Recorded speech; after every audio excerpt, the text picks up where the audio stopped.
Have you heard this one before?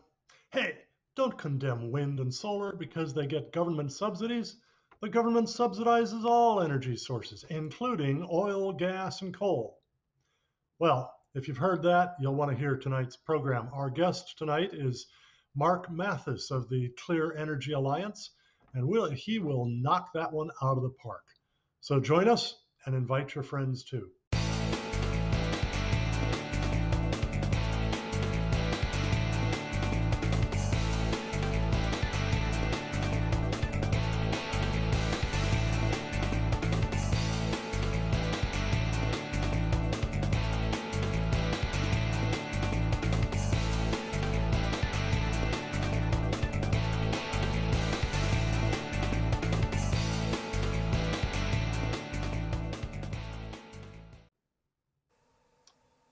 Welcome. I'm Cal Beisner with the Cornwall Alliance for the Stewardship of Creation. And tonight's topic is energy subsidies. Which ones waste more of your money? And let me just make it clear at the very start, there are no subsidies that don't waste your money. We'll talk a little bit later about why that is so. But it is interesting to try to figure out which of the subsidies do more harm than others. Before we get into that, though, I would just like to familiarize you, if you're not a previous viewer, with the Cornwall Alliance for the Stewardship of Creation. We are a 501c3 nonprofit organization for the purpose of religious, charitable, and scientific and economic education. We aim to educate the public and policymakers on what we call biblical earth stewardship and economic development for the poor, and the gospel of Jesus Christ, together with the biblical worldview, theology, and ethics that come along with that. Our aim is to help people to understand how to fulfill the mandate of Genesis 1:28, that we are supposed to be fruitful and multiply and fill the earth, subdue it, and have dominion over it. And that dominion looks like men and women created in God's image, working together to enhance the fruitfulness, the beauty, and the safety of the earth to the glory of God and to the benefit of our neighbors. We also want to teach people about the absolutely indispensable conditions of economic development, how whole societies, not a few isolated individuals or families here and there, but whole societies can rise and stay out of poverty. We see that as dependent on two things. One, a set of social institutions, 5 of them: private property rights, entrepreneurship, free trade, limited government, and the rule of law. And the second indispensable condition of economic development, of the conquest of poverty, is access to abundant, affordable, reliable energy. And unfortunately, a lot of the environmental movement opposes both those 5 social institutions and that access to abundant, affordable, reliable energy. And therefore, much of the environmental movement really has negative consequences for lifting people out of poverty around the world, and even for the quality of the environment itself. Because, as we point out, a clean, healthful, beautiful environment is a costly good. And like any other costly good, wealthier people can afford more of it than poorer people. Therefore, economic development is actually a very important condition for good environmental stewardship. So that's kind of our aim. And each month, we seek to make a really outstanding educational resource available to our viewers, to donors, completely for free. And this month, for the month of April, we are offering completely free Mark Mills's study, Mines, Minerals, and Green Energy, a reality check. This is a tremendous education on how a great deal of so-called renewable energy, while it claims to be green, while it claims to be environmentally sound, is actually environmentally very harmful and uses far more resources than the more traditional energy sources of coal, oil, natural gas, let alone nuclear or hydro. And so, as our way of saying thank you, when someone gives a 100% tax deductible gift of literally any size, doesn't matter how small, we would be delighted to send a copy of Mines, Minerals, and Green Energy, a reality check, to you. All you need to do to ask for it is to go to cornwallalliance.org, click on the donate button, and as you're going through the donation form, on page 2, you'll see a comment field, and in there, simply write Mines, Minerals, and Green Energy, or promo code 21-04, or both, and we'll be glad to send this to you completely free, and 100% of your gift will be tax deductible. Now, our guest this evening is Mark Mathis. He is the founder and the spokesman, the brains and the brains and the brawn behind the Clear Energy Alliance. This is a wonderful allied organization, good friends of the Cornwall Alliance, and they produce a wide variety of short, often funny, always hard-hitting, logically powerful, well fact-based videos all about energy. And so I would encourage you to go to the YouTube channel of the Clear Energy Alliance, or go to clearenergyalliance.com online and see many of those videos for yourself. So without further ado, we bring Mark Mathis on to meet you and for you to meet him. Mark, thanks very much for joining us tonight. Tell our viewers a little bit about your own background. I know you've had quite an interesting career, a variety of different things that you've done, including being the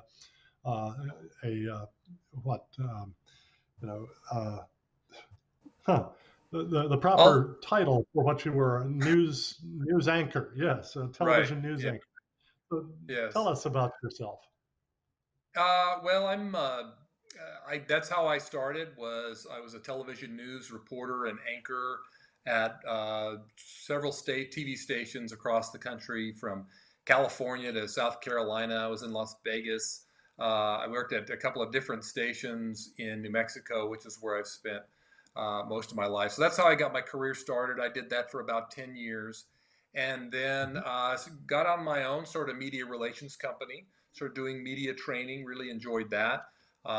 Ended up writing a book called Feeding the Media Beast, which it did quite well, thankfully, and is published in several nations around the world. And it was a result of that book that I was contacted by a guy in the oil and natural gas industry who wanted me to do some training for them on how they could better engage the news media, because they felt that they were being abused, and that there were a lot of very important facts that were simply not being reported, and they didn't know how to do that. So they contacted me as a contractor to try to help them. So I did that, and along the way got quite an education on energy, and it became fascinated by it. And then along that same time frame, I was wound up working on a documentary film with Ben Stein on Hmm. intelligent design. It was called Expelled, No Intelligence Allowed, and I was a producer on that film. Great And film. I Expelled really showed love that. me, yeah, Expelled was it was a terrific film. I loved it. I loved working on it. I was a producer on it, and then was the primary promoter of the film, taking it to theaters around the country. And so that film showed me how documentary films are made, and I used that to then create my own documentary film on oil, which was called Spoiled. And the Mhm. context of that film was that we are not addicted to oil, we are spoiled by all that oil does for us. So that film Yeah. was a wonderful experience, and we took that to theaters all across the country. And then following that film, I made another documentary film called Fractured. And Fractured, what that film gets into is that the language that we use when we talk about energy, and most of that language is wrong. In a lot of cases, it's 180 degrees wrong. So that was the premise of that film. And then following that, I created the Clear Energy Alliance. And so that's, we moved from making the longer form 1 hour or hour and a half documentaries to these shorter form animated videos. Most of them are roughly 4 minutes long. Sometimes we'll do a short Mhm. 2 minutes. And we just go after a one issue across the spectrum of a lot of very complicated topics. And we'll just knock off a piece like this one, where we're talking about the issue of subsidies, and we'll just do the best we can to give our viewers the best information possible on that specific topic. That's our background. And you do a really great job of it, Mark. I've watched a bunch of your videos and intend to watch a bunch more. You've got 98 up there right now, I noticed, and that's that's enough to keep people busy for a good while. But they can do it just a wee bit at a time, which is really Right. nice. Well, as you mentioned, our topic this evening is subsidies, energy subsidies. And I just want to quickly point out some real basic reasons in principle why all subsidies are bad. First of all, because all of them distort market incentives. Uh, they they make it so that people decide where they're going to invest. They decide what they're going to make, for whom, using what resources, at what cost, at what time, in what place, not because they're looking at how can they do the most to improve the human condition, but because they're looking only at, oh, how can I pull up to the trough and put my snout in and be one of the pigs to devour some of this taxpayer money getting handed out so generously by the politicians, who of course are not paying for that money out of their own pockets. They're taking it out of everybody else's pocket. So the Right. distortion of market incentives is the first big problem with subsidies. The second is the misallocation of resources from more profitable to less profitable, from more helpful to less helpful purposes, or even to dead losses. That just comes inevitably because when people are investing their own money in search of profits, they're looking for ways to minimize the costs, Right. and that includes minimizing the various resources that they use while maximizing the gains. Well, if you're subsidizing something, that's precisely because people have figured out they can't do it at a profit without that subsidy. So, profit is kind of the measure of the efficiency of how we're using resources, and subsidies misallocate those resources. They send them where they don't do as much good as they otherwise could. A third reason, in principle, why subsidies are a bad idea is that they're determined by politicians. And politicians just don't have the right incentives in figuring out where to spend money. Their incentives are basically two things.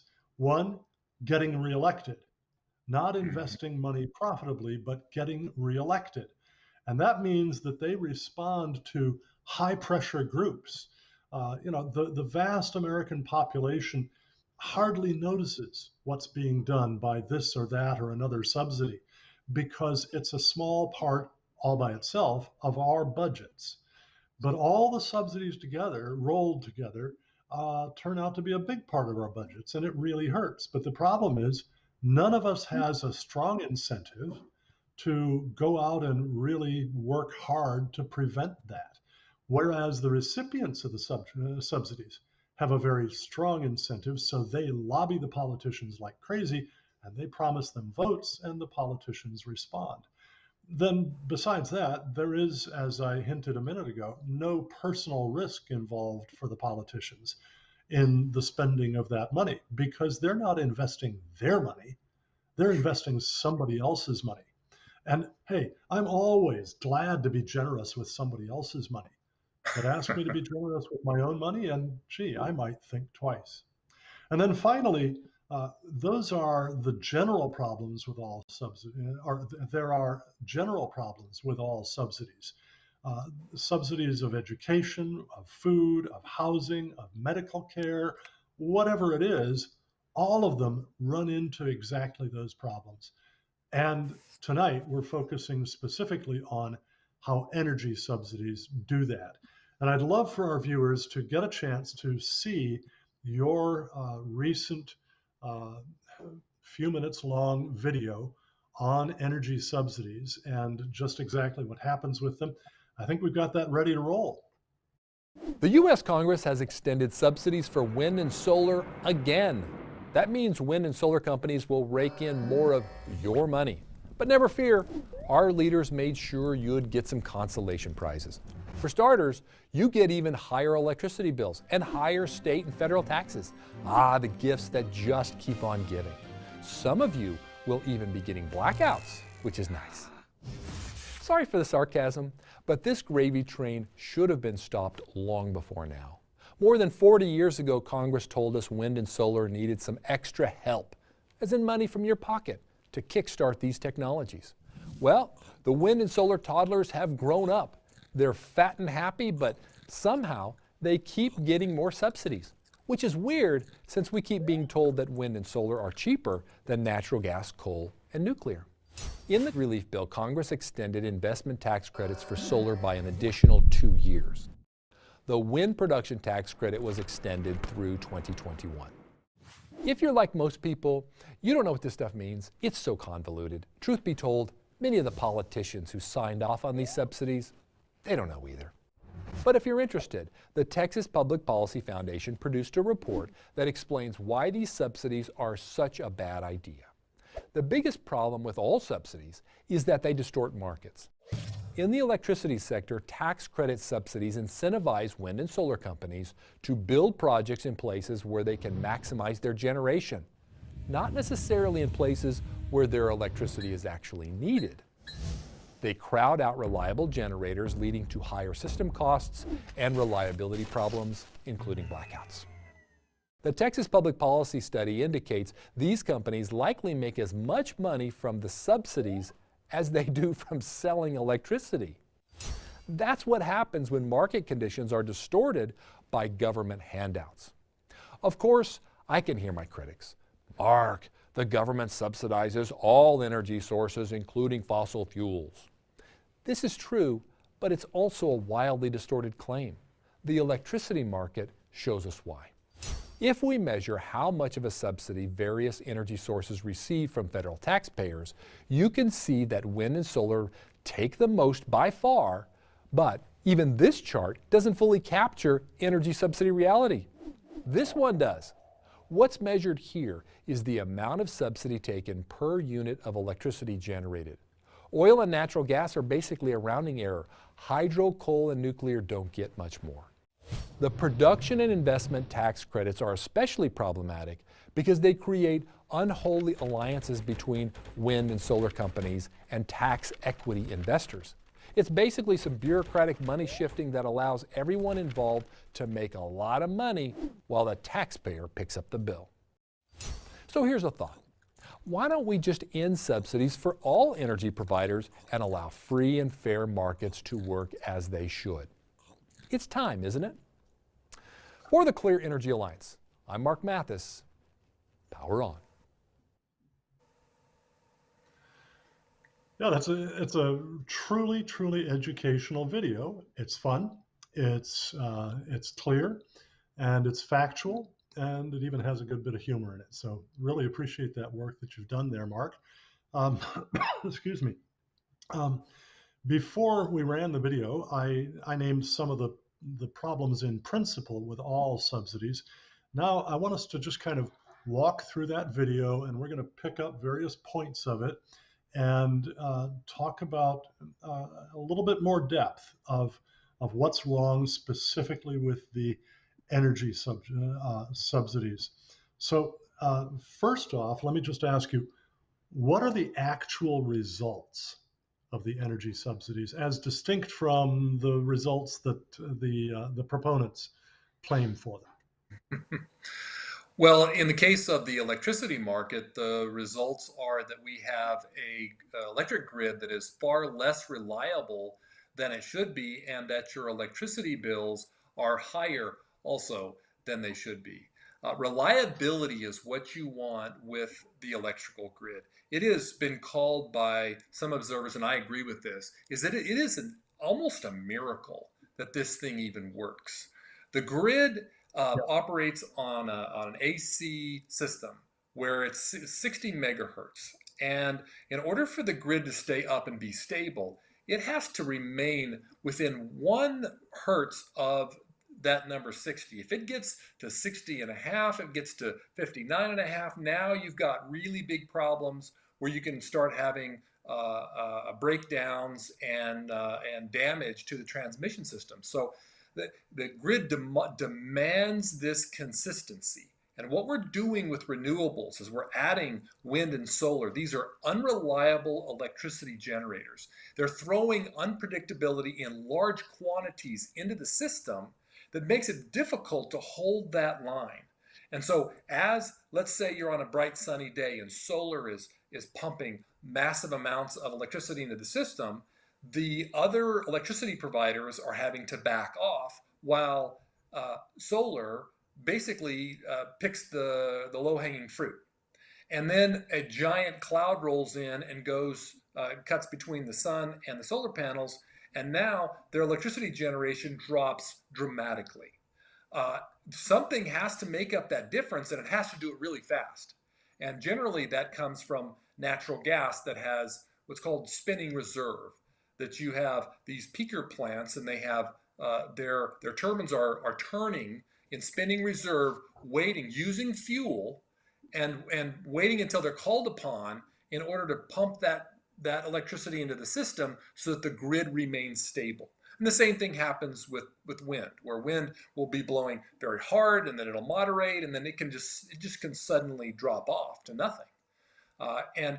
So as you are adding less and more unpredictable, unreliable wind and solar into the system, it is compromising the integrity of the grid. Up until now, it's been at lower percentages, but now we're starting to get into that with a couple of states, Texas and California, 20, 25, 30% unreliable electricity generation into the grid, and it's getting more and more difficult to keep it stable. Yeah, in fact, one of the things that I've found in a lot of my studies on this is that the higher the percentage of wind and solar that you feed into the grid, the more difficult it is to keep the grid stable. And the more likely you are to have brownouts, blackouts, and so on spread all over the grid. It's just a really serious problem. Well, Well, Cal, we go had ahead. a really good example here in Texas that just happened in February with this Oh, yeah. massive cold snap.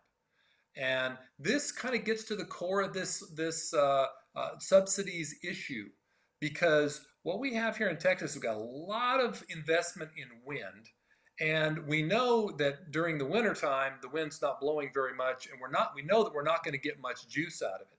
So you get this really severe cold snap that happens, and you're not going to get much out of wind.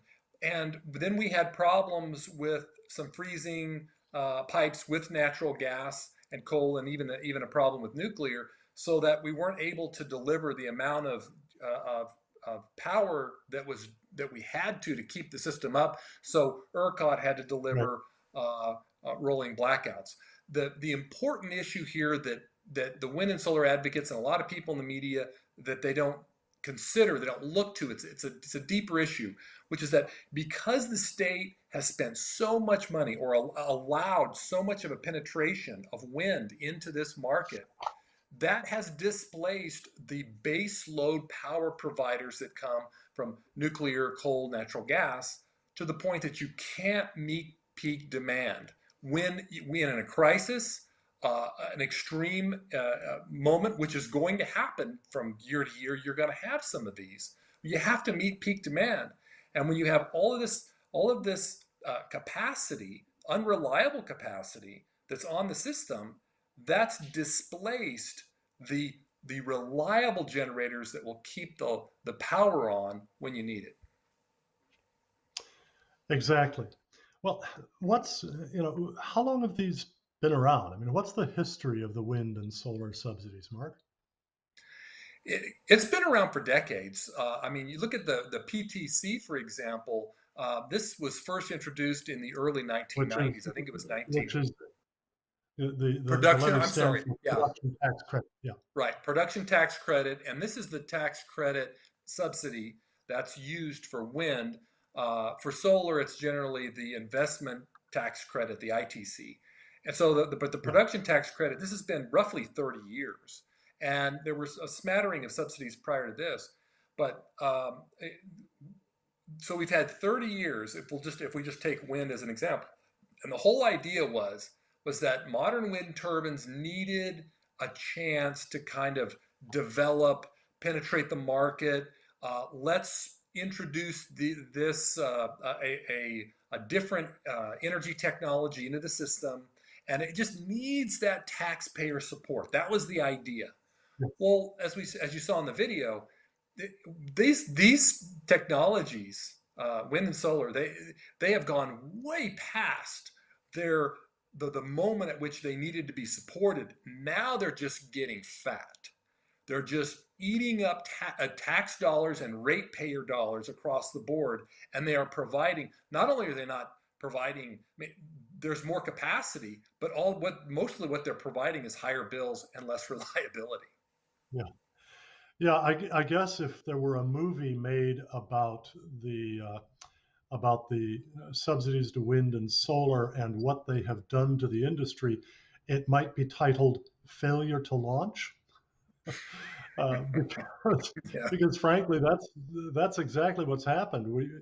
It's like so many young people who are still depending on their parents in their 30s and into their 40s, and they should have been off and independent by this time. Well, if there ever were subsidies needed for wind and solar, and I would argue there never were, Right. they certainly have gone way past their due date at this point. Well, the latest extension of these wind and solar subsidies appears in rather surprising legislation. It's not really much related to to Right. energy policy. Tell us a little bit about that one, Mark. Well, this is the way it always works with these um, these agenda items that come from the left. Is it doesn't really matter what the topic is. In this case, it was COVID. So the mantra has been never let a crisis go to waste, and they certainly didn't. So Right. they snuck these tax credits into this COVID relief bill. It had absolutely zero to do with COVID. It was just a convenient, easy excuse while the chaos is going on, that they could just sneak this handout to these wind and solar companies to push the agenda that the left has on this.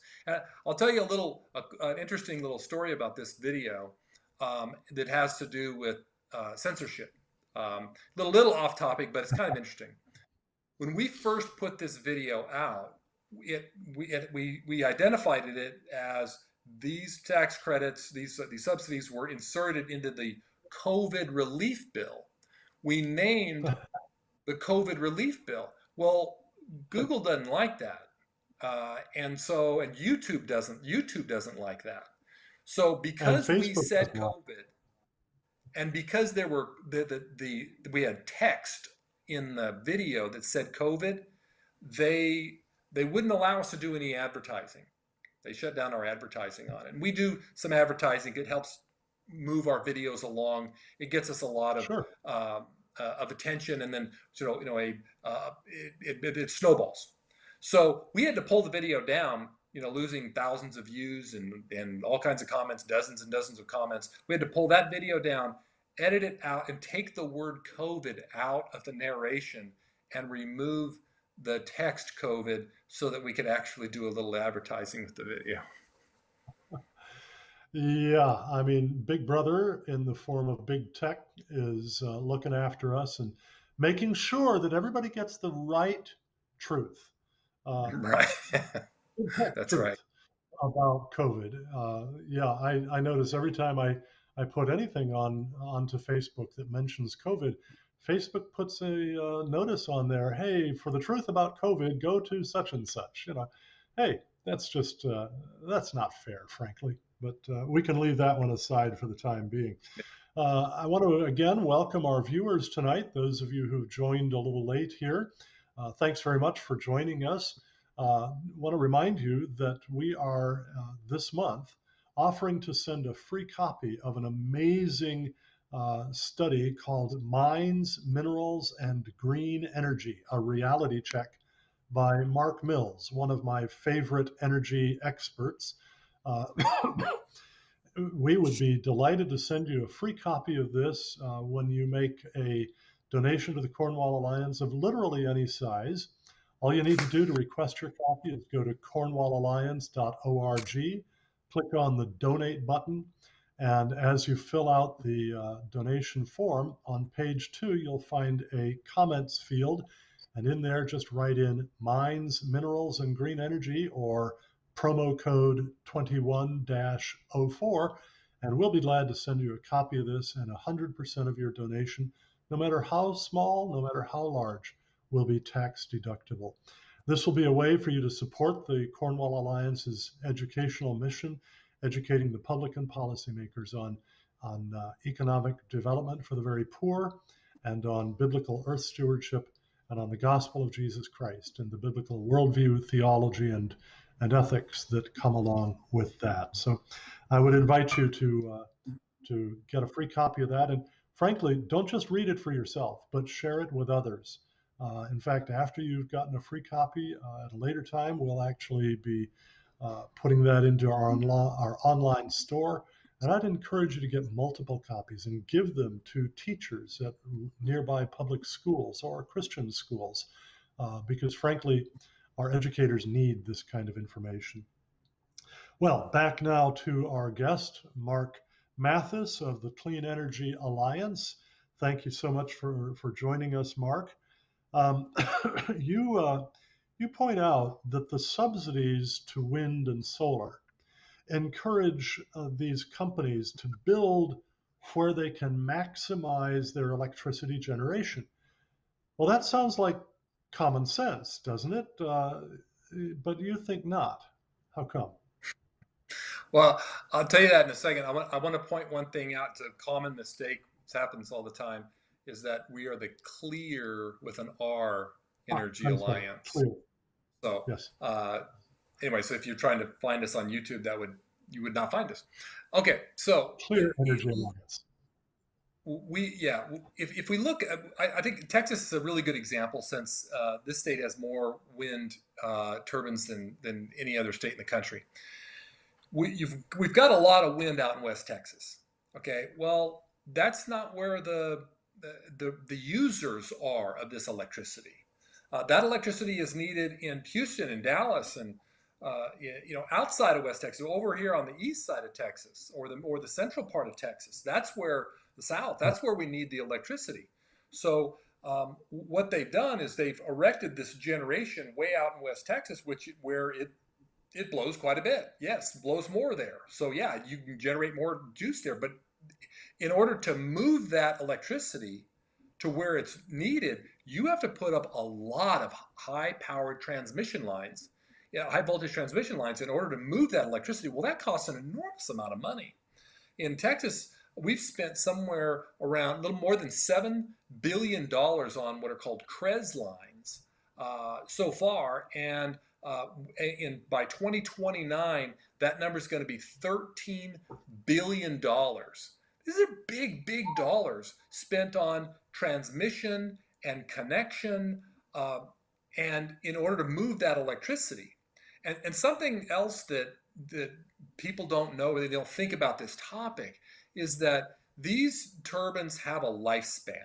Okay, and generally the blades, they're supposed to last somewhere around maybe 20 years. They'll advertise sometimes longer, but a lot of these turbines they aren't lasting that long. The blades are wearing out after 12 years or 15 years. And then there's also some upgrades to these turbines. They're making the blades more efficient, and they want to replace the blades. Well, you gotta do something with these giant turbines or just the blades if you replace the blades. Well, we've got these landfills that are being filled up by these gigantic blades that cannot be recycled. We've got Yeah. a video on this called wind waste. It's just something that people don't think about. You think, okay, you put it up there and this is just gonna turn and we're gonna generate electricity forever. Well, even though it's generating electricity only maybe 25 to 30% of the time, and the rest of the time that it's not, you're relying on base load power from coal, nuclear, and natural gas, some hydro in the right locations. So it is enormously expensive, and it will continue to get more expensive as we get deeper into this experiment with gigantic wind turbines and solar arrays, as we now then have to spend a lot of money figuring out how we're going to dispose of this stuff in an environmentally safe manner. And you have to, there's something about renewables, there's a good phrase. What people forget about renewables is they must constantly be renewed. So you're having to re-erect these things. This is all enormously costly. And what's happening with these subsidies is that our governments that are being bought off by the wind and solar corporations are charging us. We're paying for it in higher rates and in higher taxes to support this stuff. And it's just being passed along to us invisibly. Most people have no idea how much, and I don't think, I doubt any of us really know how much we're actually paying, because who could possibly even run the calculation? There's so many different factors involved. So basically what this comes down to is this is a large hidden tax, and it's a regressive tax. Yeah. Those people who who struggle most to pay for their energy, they have to pay a much higher percentage to run their lives, and that's a tax that, well, somebody who's doing quite well in life, they don't really, it doesn't impact them that much. But if you're struggling, if you're a young family or you're poor and you're having to pay extra, double for your electricity, and then the same extends to liquid fuels because of subsidies. This is a big problem. Yeah, and I think, excuse me, particularly that issue of regressiveness of this sort of a tax especially hits solar, because in many states, there is law that provides that if people put solar panels on their homes, when they're generating a lot of electricity from those solar panels and they're not using all of that in their homes, Right. that has to be bought from them by the electric utility there at basically a retail price.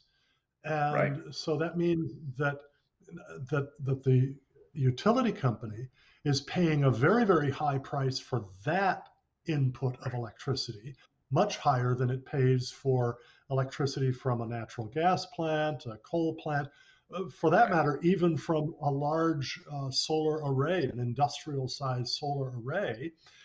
But who are the people who can afford to put solar arrays on their homes? Right. It's the wealthy who can do that. Yes. And yet everybody else pays the higher prices for electricity because of this. So essentially, you have the poor subsidizing the rich through policies like this. I mean, it's the same kind of thing that happens, frankly, with all the tax credits for buying an electric vehicle. Correct. It's the wealthy who can afford to buy a Tesla, not the poor. Mm-hmm. But they get the tax credits, and that means that the poor's taxes are subsidizing the virtue signaling of the rich who want to drive around in EVs. Well, in your video, Mark, you say that wind and solar crowd out reliable generators, leading to higher system costs and reduced reliability. Can you just build on that a little bit for us? How does the crowding out factor work? and why? So wind and solar are essentially free riders on the system. So you've got, we'll use solar as an example here. You got the middle of the day, it's summertime. So you get about 9, 10 o'clock in the morning, and the amount of solar power that's available really ramps up. So solar cashes in. The solar providers make a lot of money from say 10 a.m. to maybe 4. Okay, and then they drop off, and they're producing nothing at night, and they're producing very little if you've got a cloudy day.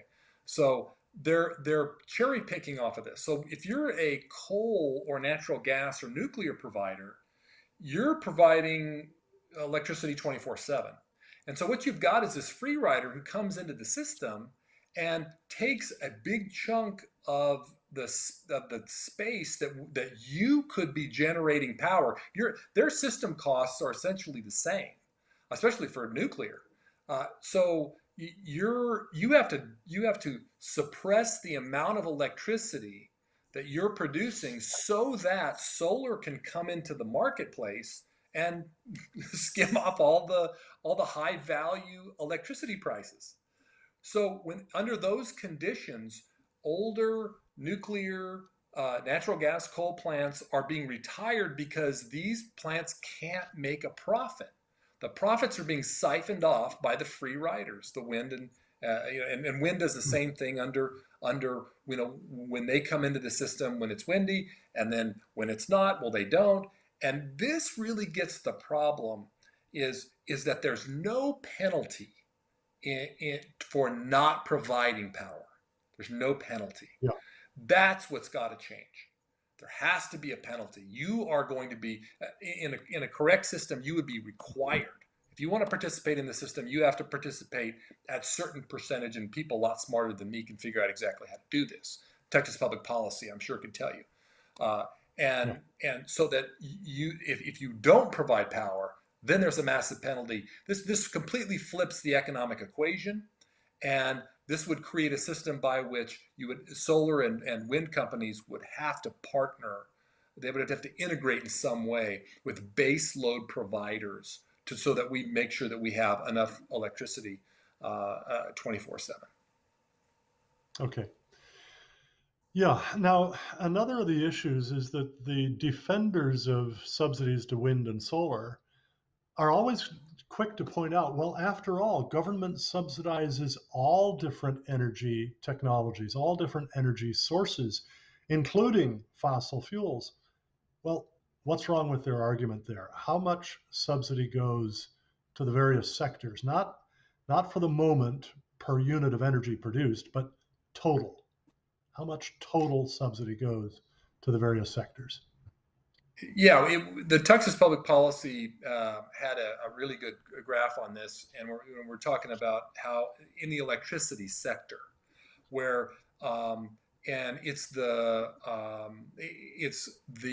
actually the next one, the next graph that really shows the dramatic subsidy per that one there. So Well, that's the one I wanted to get to in a minute, Mark, because yeah, okay. that Sorry, one I is jumped per ahead. unit of energy produced, whereas the earlier one is totals, right? Yes, totals. But you see, even this one though, Cal, this is deceptive. Okay. The problem with looking at subsidies when you're talking, and especially this really speaks to oil and natural gas, is that Yeah. the word, and this is what I made my film Fractured on, where the language has been distorted and in many cases intentionally to deceive people. So when you look at oil and natural gas, these resources, they provide what they do, and they don't get direct handouts. With wind and solar, they get direct gifts. Okay. With Yeah. oil and natural gas, what they're taking is they're taking write-offs, and generally it's a write-off where it's a tax mechanism where instead of depreciating an asset over say 5 or 7 years, they're allowed to depreciate that asset in the first year. but they wind up paying the full extent of that tax ultimately. So it's just that they're able to move it so that they can have more capital available for more investment. There's lots of different reasons, accounting reasons, why they want to write that off sooner. But that is not, when you look at what the word subsidy means, Yeah. that's not a subsidy. That's a tax break. Right.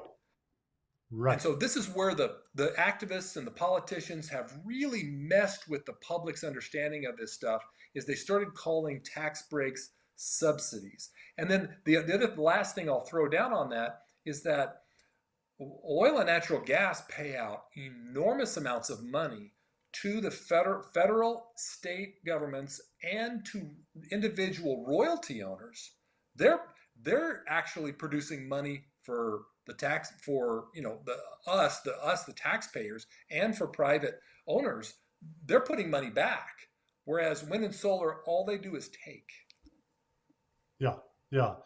And in fact, that distinction between a true subsidy, which is a handout, okay, Right. and a fake subsidy, excuse me, something that's not truly, but a tax write-off, is a very, very important distinction. And it's one I was really glad that you made in your documentary, Fractured, which, by the way, is available from the Cornwall Alliance in our online store. Just go to cornwallalliance.org and click on uh, shop, and you'll find that we offer Fractured there. It's a great film. We offered it about a year ago, I think it was, Mark, something like that, as our promotional gift for a given month. Really excellent job that you did on that. So Thank you. the issue is that with fossil fuels, with coal, oil, and natural gas, the writing off of their cost of exploration and drilling and so on, the writing off of that cost is accelerated compared with how many other businesses get to write off that cost. And there are reasons why, because for example, the exploration cost, when you're going out and you're trying to find an oil deposit somewhere, well, you can sink 30 or 40 wells looking for oil and have only 5 or 6 of them actually find oil. Whereas if you buy a computer and you install it in your business, well, you can be quite sure that that computer is going to work, at least for a while anyway. And so you can afford to write that off over a period of time. But when Right. you are drilling, basically hoping to find oil, a lot of the time that drilling cost doesn't pay you back ever because you don't find oil there. Well, as a result, it makes good sense to allow these oil companies and the coal companies, the gas companies, to write off expenses like that quickly, whereas for others, you can't.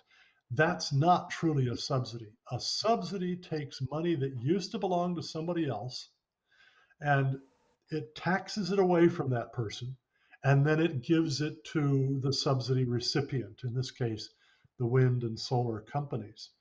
So that's a very different thing. So in that graph that we looked at a minute ago, uh, it looks as if oil and gas get pretty good sized subsidies, small, small compared with wind and solar, but fairly good size, but they're not really subsidies. So that was to just build on your point there. Now, it makes it pretty clear that wind and solar get a lot more subsidies than fossil fuels and nuclear, but there's a far more important measure, and that's the amount of energy generated for every dollar of subsidy. And this is where we want to go to that next graphic that you brought up, Mark. Explain this to us. How do wind and solar compare with fossil fuels on the measure of energy produced per dollar subsidized? Yeah, I mean, really, it's shocking when you look at how much money is taken by solar in particular, but also wind, in comparison to all of the other providers when it comes to per megawatt hour. So solar is pulling down, $82.46, whereas, oil and natural gas are under half, 39 cents. It's pretty amazing, the difference between the two. So you're just huge amounts of money being spent, and what is it getting you? It's not getting you much at all. And this is why you see, why do we have wind and solar companies out there that are really pushing this stuff? They have highly paid lobbyists, and it's all part of a corrupted system. This is why they do it, because they can make giant amounts of money on the subsidy, and they're not really making as much, as long as the system is tilted in their favor. And that's what we're seeing here. We have another video that we came out with not long ago, called on this topic, and I was auctioning blackouts is that video, where we talk about how the wind and solar companies, and how the whole system is tilted in their favor, and that it's very convoluted. There are 2 auctions that happen. Whereas on the first auction, when you pick the time slot that you want to provide electricity, the utility does, or the electricity providers, and then there's a second auction the next day of. And the way that it's structured, wind and solar, because they can actually underbid because of the subsidies, they have their pick. They can pick whatever time slots they want, and then you have some of that electricity generation that is set aside in long-term contracts. But outside of that, you've got nuclear and coal, natural gas, and some hydro, that essentially they're just basically trying to grab as many slots as they can so they can stay profitable. And this goes back to what we were talking about earlier, and how these subsidies are squeezing out base load power providers. Yeah, let's bring that second graph back up again for a minute here. And I just want to make explicit the math here. If you run the math out of here, and it's not difficult, it's really pretty easy. You just do a little simple division. Wind receives 8 times as much subsidy per megawatt hour of electricity generated as oil and gas. And solar receives 211.4 times as much. And wind receives 25.8 times as much subsidy per megawatt hour as coal, and solar 113 times as much. Well, hey, what's not to like about that if you're in the wind and solar industries? Yep. Yeah, no, this is why this is a big, why would you do it? Why would you be in the business? And when it comes to the wind and solar, there is a pretty sizable pot of money that these folks are dipping into, and they're allowed to do it. They're gaming the system that they have helped set up with the help of politicians, in order to really take us all for a ride, in my opinion. Yeah. Well, the next thing that you discuss in your subsidies video is wind, excuse me, wind and solar investment tax credits. You say these are especially bad because they create an unholy alliance between wind and solar companies and tax equity investors. What are tax equity investors, and why do you call this an unholy alliance? Can you give us a simple explanation, not for tax experts, not for CPAs, but for ordinary Joes out in the public like me, frankly? Well, I think where it begins is we have to recognize and acknowledge that electricity is an essential service. It's an essential life service that enables the modern world to function. Okay, you take away electricity, and everything disintegrates extremely fast. You move into chaos really fast. So electricity is the kind of thing that needs to be honored and protected and kept reliable and consistent. And so when you have these investors that come in that have all of the resources they need, that they can pull apart every piece of the law that has been set in place to take advantage of it in order to make large profits. They're just pilfering off the system. Their motivation is not, let's be part of a system that's an essential service because electricity is really important. No, these are sharks, and they're coming in and they are hacking away, they are undermining the system. Now, it's a system that has been set up by our politicians, so they're just taking advantage of what's been made available to them. And the one of the big insults to all of this, I mean, the whole thing is just a fiasco. But one of the insults on top of all of this is that a lot of these big tax equity people who are coming in and are pushing these giant, especially wind installations, these are foreign companies. These aren't even U.S. companies. They're coming from abroad. A lot of them are coming from Western Europe, and all they're doing is just pilfering us. It's a really dumb way to run your society. Your electric grid is fundamental to everything. And our politicians should be ensuring that, hey, we need corporations that are chasing a profit to be involved in the system. But it cannot be a system, or it should not be a system, where we are allowing, especially foreign countries, to come in and undermine the reliability of that system while making a giant profit. This is a recipe for disaster, and I think we've got big troubles ahead across the country, but especially in places that have really gotten out over their skis. And Texas, unfortunately, is right there with California. We have a really severe summer, and if we have a situation where we've got a couple of days where we've got extremely hot weather and no wind, we're going to have blackouts. So what's the solution? We just simply eliminate wind and solar subsidies. Is that it? Look, that would do a lot. Just by getting rid of those subsidies, that would help a lot. But I think the biggest thing that needs to happen, and I know that the Texas Public Policy Foundation is working on this with the Texas legislature, is that we have got to honor our highest priority has got to be reliability. Reliability, that's what matters. And so if we are going to have a system where we're going to have unreliable electricity generators in the form of wind and solar, then they are going to have to provide a level of reliability. So however they choose to do that, we need to set standards that you must provide a certain level of reliability in order to participate in the system. And if you can't do that, well, then you can't be in part of the system. I mean, sounds subsidy or no subsidy. What's that? Subsidy or no subsidy, right? Yeah, no, exactly. We've built a system where we've allowed them to be free riders.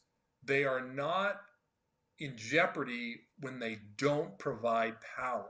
Well, that's not the same for the base load providers. These are the high value providers because they're the ones who keep the lights on 24/7. Not the people who not the energy sources, the technologies that come in and just provide power when it's convenient for them. Yeah, I mean, when I enter into a contract with some supplier of whatever it might be books, it might be videos, it might be, food, whatever. I mean, maybe I'm a restaurateur and I have a contract with a particular company to provide food delivered to my restaurant on a regular basis. If about 20-25% of the time, that provider just simply doesn't deliver. I get no food for the restaurant. I shouldn't have to pay that provider. But the fact is that some 20-25% of the time for wind and solar, they're not providing. and yet they Actually, still get to Cal, participate in the it's system. actually worse than that. It's actually the Oh, converse of that.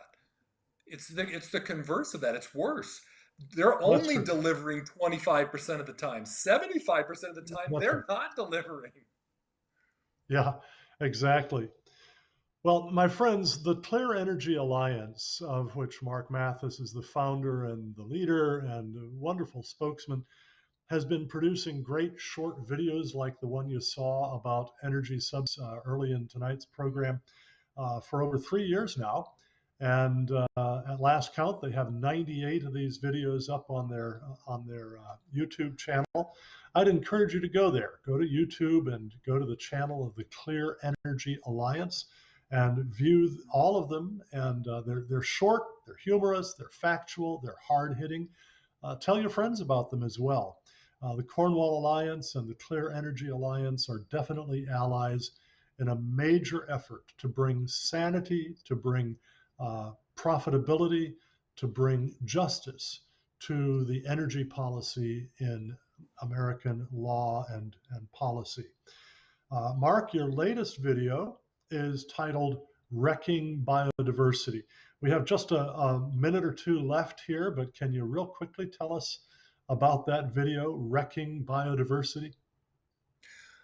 Yes, what we have going on right now is that wind and solar have taken the low-hanging fruit. They've done that in all the easy to locations for them to set up shop. And what we're going to see over the next few decades, if we allow it to happen, is that wind and solar are beginning to invade places that have high biodiversity. So especially the continent of Africa and some in South America, Middle East. We've got regions of high biodiversity there that's where wind and solar is going next. And if we care about the environment, if we care about biodiversity, we need to think very long and hard about allowing these highly disruptive technologies that are very hard on important species, especially birds and bats, but all kinds of species. We better think long and hard about deploying those into areas of our countries and of the world Yeah. where you can do some environmental damage that you can't, very difficult to come back from. To me, one of the great ironies is people who call themselves environmentalists being cheerleaders for wind and solar, which are just simply environmentally awful. Yeah, Not only because they use enormous amounts of rare earth metals that are highly toxic and cannot be recycled, enormous amounts of plastics that cannot be recycled, and so on. But also, as you just pointed out, because they take up space that is needed for species survival. The amount of land necessary for, say, for example, a natural gas electric generating plant to provide electricity for a city of 1 million people is fairly small. To yeah, provide the same amount of electricity from wind turbines and solar panels is going to require not just 10, 15, 20 times as much land, but in many cases as much as 100 times or more land to do that. And that's, to me, that's just environmentally horrific. And then you yeah, can add to that the simple aesthetics of it. You know, yeah, that the environmentalists think that wind factories, I don't call them wind farms, they're not farms, farms that grow crops, and raise animals. No, these wind factories that just blight the landscape, these solar factories spread all over the place, they're ugly as sin. And once yeah. upon a time, environmentalists thought that a beautiful environment was part of what they wanted to promote. It's just truly ironic. Well, friends, be sure to visit clearenergyalliance.com and the Clear Energy Alliance's channel on YouTube and see their many wonderful videos. And just a final reminder tonight that through the end of April, we would be delighted at the Cornwall Alliance to send a free copy of Mines, Minerals, and Green Energy, a reality check, as our way of saying thanks when you make a 100% tax deductible donation of literally any size, doesn't matter how large or small. To request your copy, just go to cornwallalliance.org, cornwallalliance.org, click on the donate button, and as you fill out the form, on page 2, you'll find a comments field, and in there, type in Mines, Minerals, and Green Energy or promo code 21-04, and we'll gladly send you a copy of this. Now, Mark was mentioning to me off camera earlier on, before the show began, that one of his favorite energy experts is also one of mine, and that's Mark Mills, the co-author of an amazing book called The Bottomless Well, The Twilight of Fuel, The Virtue of Waste. What a fascinating concept. And really, when I saw that for the first time, I thought, that's crazy. Waste is not virtuous. There is an absolutely fascinating discussion in here about how it is that wasting some energy is absolutely essential to providing actually useful energy, and therefore it's a virtuous thing to do. Anyway, Mark Mills, brilliant scholar on energy policy and energy science and technology, co-author of the book, The Bottomless Well, The Twilight of Fuel, The Virtue of Waste, and Why We Will Never Run Out of Energy, is one of my favorite authors in this field. And for the month of April, we are offering his study, Mines, Minerals, and Green Energy, a reality check. And next week, Mark Mills will be our guest on From the Stacks. Hope that you'll join us then. Invite your friends to join you as well. Thanks again for tuning in tonight, and God bless.